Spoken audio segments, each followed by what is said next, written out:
Today vlog I want to talk about the difference between American culture and Japanese culture, or Western country and Asian or the Eastern country.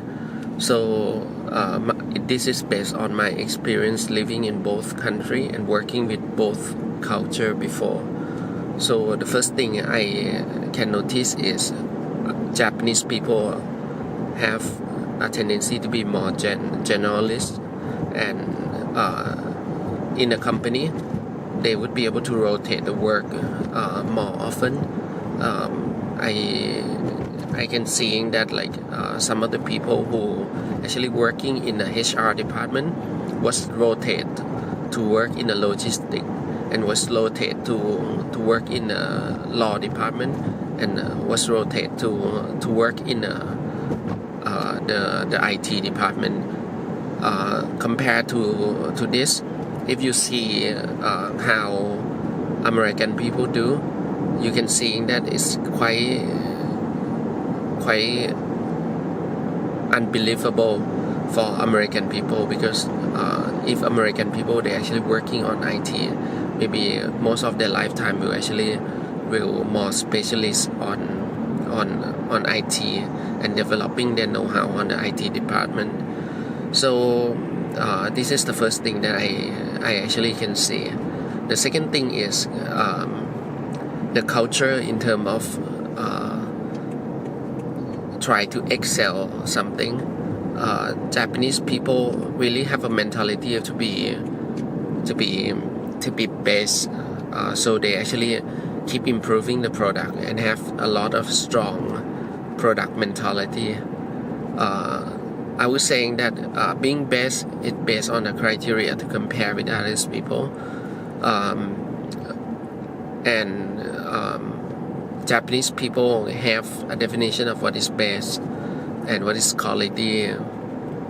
So there's a lot of unity in terms of social and in terms of how they actually pursuing the greatness in the society.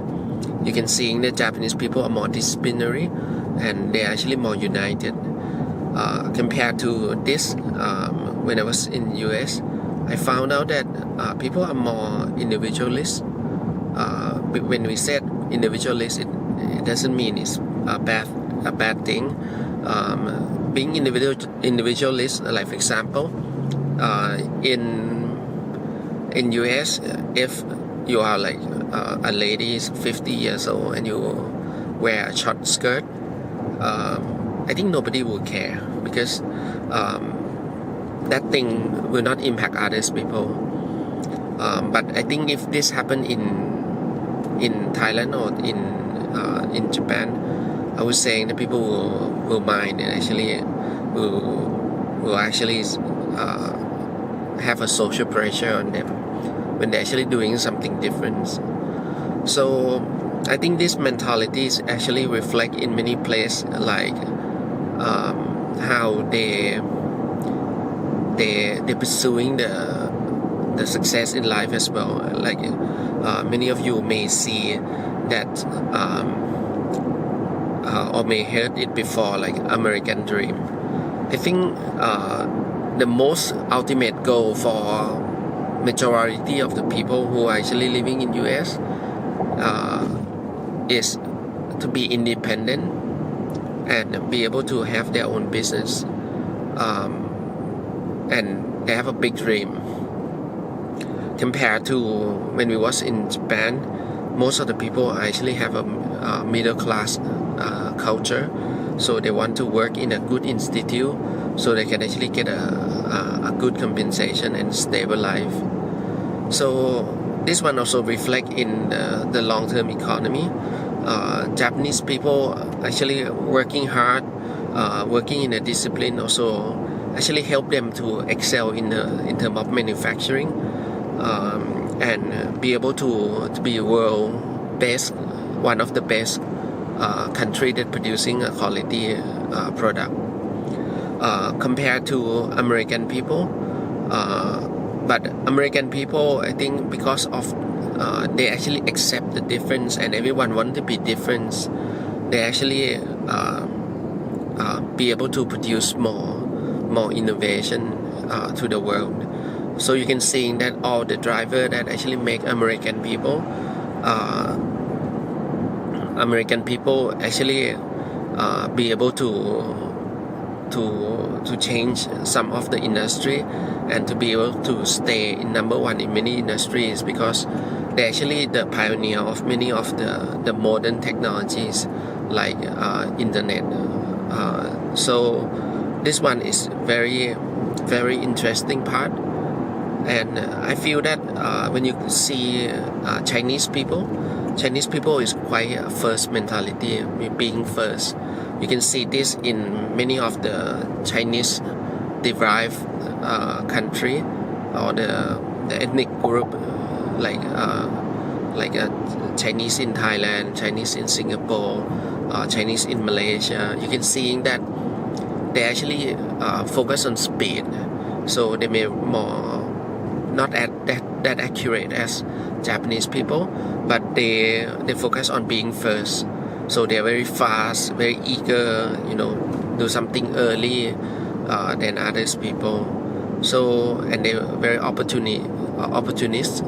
So I think living in both country and have a chance to live in Malaysia, Australia, Hong Kong as well, it's quite interesting that how the culture also reflect in the economy part.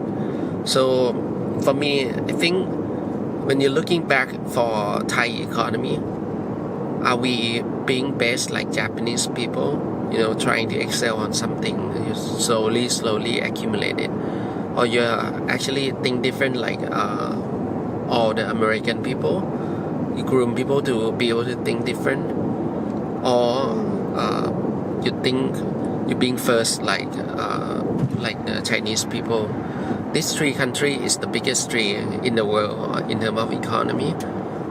What is the choice in terms of the country strategy and in terms of individual is very important, because being best, being first, being different is one of the three key that drive economy. But you drive differently. Japanese people, what I can see is they excel after World War II, and around 50 years after World War II, they really excel on the manufacturing, and they become world number one and really drive economy. But after that, Japanese economy is not as aggressive anymore, because being best is just not enough. For American people, because they think different and accept difference, as you can see in that even many of my friends who are actually very good also actually also migrate to US, because they accept foreigner better than Japan. So if Japan can adopt the difference in terms of ethnic group, in terms of capability, I think it will be actually helping Japan to actually have a new culture. This is a cultural level, and for Chinese, I think Chinese have a very strong, fast and cheap mentality, but they're actually improving. They actually accept more difference. They actually accept more quality now, and the world is become very interesting. They're saying that I think for my personal self is I think in the individual level we also need to excel these three elements as well. Speed in terms of doing things like being first, quality in terms of being best, and innovation in terms of being different and matter to the people and the user. So I'm feel happy and lucky that I have a chance to experience all these things by myself, and I feel that this driver will make us grow as we work in the education industry. If we want to make the country grow, we need to grow the student or grow our young generation to be able to have the mentality that they need to excel either on the speed, quality, or innovation. So promote the student to have the quality to make a base out of something. Promote the quality to be able to be different, or promote the student to be proactive will be the key element for the 21st century to make us successful in both economy and life.